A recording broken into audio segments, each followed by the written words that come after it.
সৎ ইচ্ছে থাকলে বাঁশ দিয়েও মানুষের উপকার করা যায়, অথচ এই বাঁশ নিয়ে আমাদের কত অভিযোগ। আমি আজকে সে প্রসঙ্গে যাচ্ছি না।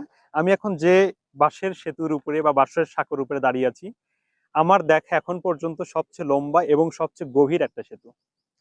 এইখানে শুধু শত শত না, আমার কাছে মনে হচ্ছে হাজার হাজার বাঁশ দিয়ে এই সেতুটা তৈরি করা হয়েছে বা এই সাঁকোটা তৈরি করা হয়েছে।